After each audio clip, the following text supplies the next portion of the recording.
Magandang buhay po sa inyo lahat. This is Roberto from the USA. At sa araw na to, pag-uusapan po natin ang Article 5, 6, and 7, ang Absolute Divorce Bill ng Pilipinas.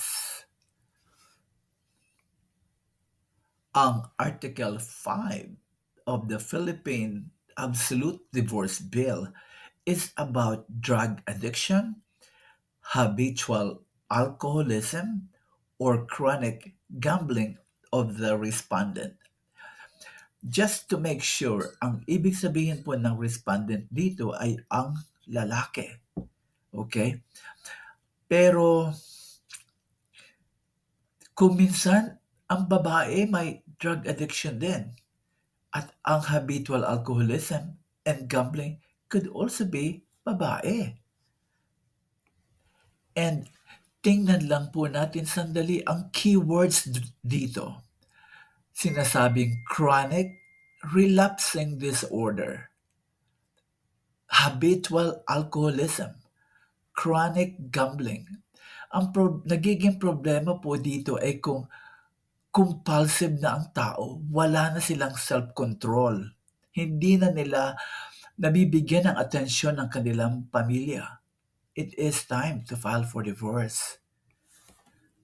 Absolute Divorce Bill, Article number 6, Philippine, is about homosexuality of the respondent.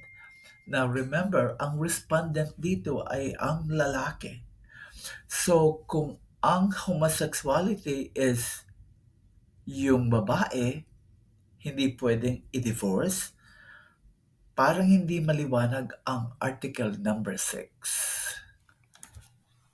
And Article number 7 of Absolute Divorce Bill in the Philippines is about contracting by the respondent of a subsequent bigamous marriage, whether it is in the Philippines or abroad.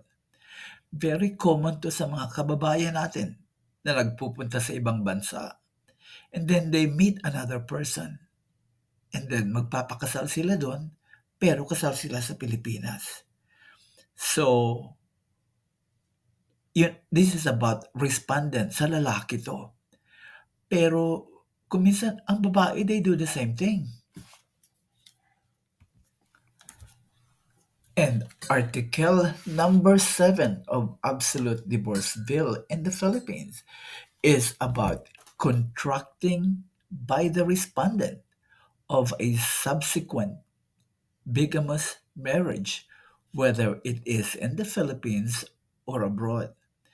Very common to sa mga kababayan natin na nagpupunta sa ibang bansa. And then they meet another person. And then magpapakasal sila doon, pero kasal sila sa Pilipinas. So, this is about respondent sa lalaki to.